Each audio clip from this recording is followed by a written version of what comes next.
नमस्कार पब्लिक. आज जरा लवकरच घराकडे निघालो होतो. बघतोय तर काय कोणतरी ओळखीचा दिसला कार्यकर्ता. पुढे गेलो तर बघतोय तर काय सोन्या भाऊचा भाऊ नाण्या भाऊ दिसला होता. कार्यकर्ता लय हसत होता. मग काय पुढं आलो राशीनमध्ये. राशीनमध्ये आल्यानंतर लागा कार्यकर्त्यांनी ट्रक गाडवली होती भाऊ. काहीतरी विषय चालला होता.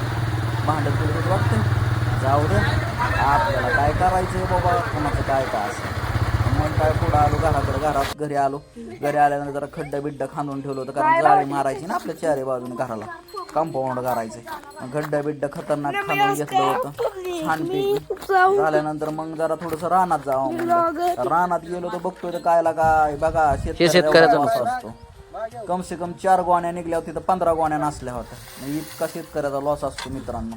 कृषी अधिकारी थोडस व्हिडिओ मध्ये पण या तुम्ही. कांदा वखारी बिकारी छानपैकी करत जा, लय लॉस नका. मग काय बाया आल्या होत्या कामाला आमच्या खुरपायला रानात कांदा. मग मस्त खुरापणी बिरापणी चालू होती.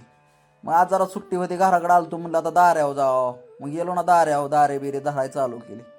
सुट्टी असली ना लय त्रास असतो बा भावांनो, काय सांगायचं नको तुम्हाला. हे दारे बिरे धरायचं काय सुखाचं नाही, पण करावं बी लागतं. शेतकऱ्याचं पोरग आहे म्हणलं सोपं नाही, आपल्याला दारे धरावंच लागतं. टॉपचा विषय भाऊ, आपला नाद करायचा ना, यावंच लागतंय. मग काय